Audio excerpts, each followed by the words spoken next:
Assalamualaikum warahmatullahi wabarakatuh teman-teman. Apa kabar teman-teman hari ini?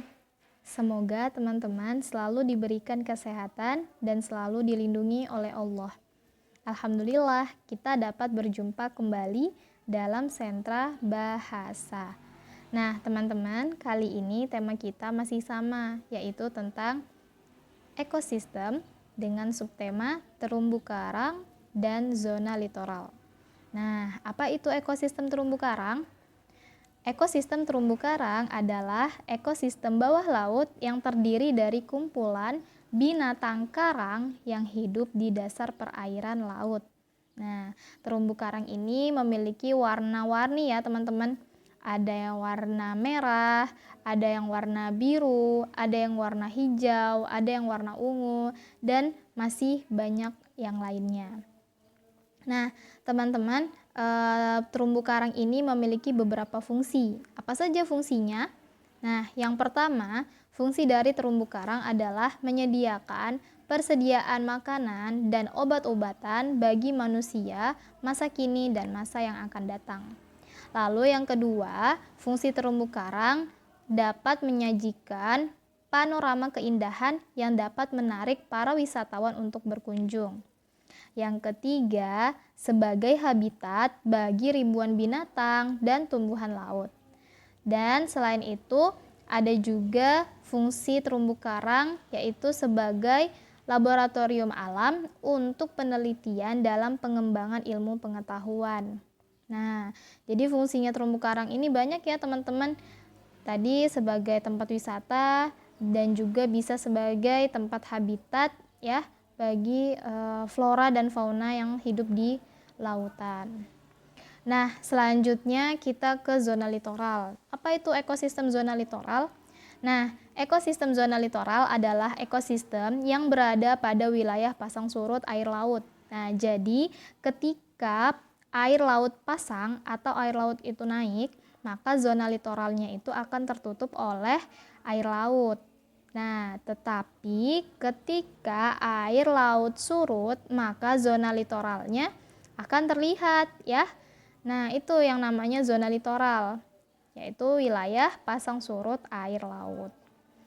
Nah, apa saja fungsi dari zona litoral? Yang pertama, fungsinya adalah sebagai tempat berkembang biaknya kepiting, udang, bentos, cacing, dan juga bintang laut. Nah, yang kedua, fungsinya sebagai tempat berwisata ya, yaitu berupa pemandangan yang indah. Dan yang terakhir, fungsinya sebagai zona pasang surut air laut. Wah, Masya Allah ya teman-teman. Jadi itulah tadi fungsi dari terumbu karang dan fungsi zona litoral. Untuk lebih lengkapnya teman-teman sudah pelajari ya di Sentra Sains dengan Ibu Upi. Oke, kita lanjut ke materi sentra bahasa. Nah, hari ini teman-teman kita akan bahas tentang membuat kalimat dengan kata tanya mengapa. Nah, membuat kalimat dengan kata tanya mengapa. Kata tanya mengapa biasanya digunakan untuk menanyakan suatu alasan ya teman-teman. Jadi kita menanyakan sesuatu hal kenapa dia bisa terjadi. Kita tanya alasannya. Nah, contoh kalimatnya, mengapa kamu datang terlambat hari ini? Nah, kita mau tanya alasannya apa? Nah, biasanya jawabannya karena tadi di jalan ada kemacetan. Nah, misalnya seperti itu. Jadi, kita tanyakan alasannya. Nah, lalu yang kedua, contoh yang kedua, mengapa kita harus rajin belajar? Nah, itu untuk menanyakan alasan. Alasan mengapa harus rajin belajar? Nah, biasanya jawabannya karena agar kita bisa mencapai cita-cita kita. Nah, misalnya seperti itu. Jadi ada beberapa alasannya. Lalu contoh kalimat yang ketiga, mengapa banjir bisa terjadi? Banjir bisa terjadi karena banyak sampah yang tidak dibuang pada tempatnya. Nah, misalnya seperti itu. Jadi ada suatu hal yang terjadi dan kita mau tanyakan alasannya kenapa bisa terjadi hal tersebut. Nah, itu ya teman-teman. Oke? Oke, nah hari ini kita langsung masuk ke pekerjaan. Kita hanya bahas satu materi ya teman-teman, satu materi tentang kata tanya mengapa. Nah, kita masuk ke pekerjaan. Pekerjaannya hari ini teman-teman ada 2 ya. Nah, teman-teman yang pertama, silahkan teman-teman melukis ekosistem terumbu karang dengan menggunakan cotton bud dan pewarna makanan.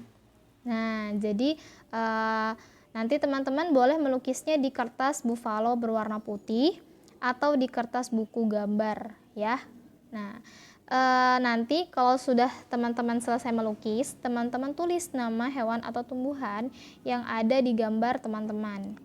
Ya, jadi misalnya teman-teman gambar ekosistem terumbu karang nih, udah selesai, teman-teman jemur dulu, keringkan dulu kertasnya. Kalau sudah kering, teman-teman tulis namanya. Misal teman-teman gambar terumbu karang, teman-teman tulis terumbu karang. Lalu kalau teman-teman ada gambar ikan, ikan Nemo misalnya, teman-teman tulis ikan Nemo.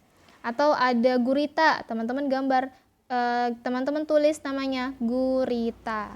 Nah, seperti itu ya teman-teman. Nah, selanjutnya yang kedua, teman-teman buat minimal 5 kalimat dengan menggunakan kata tanya mengapa. Nah, jadi teman-teman bebas mau tanya apa, nah tapi pastikan menggunakan kata tanya mengapa. Ya, ingat kita menggunakan kata tanya mengapa untuk menanyakan alasan suatu hal yang terjadi. Oke teman-teman? Oke, alhamdulillah Ibu rasa cukup untuk materi hari ini. Semoga teman-teman diberikan kemudahan untuk menyelesaikan pekerjaan hari ini. Bu Sukma tutup ya. Billahi taufiq wal hidayah. Assalamualaikum warahmatullahi wabarakatuh.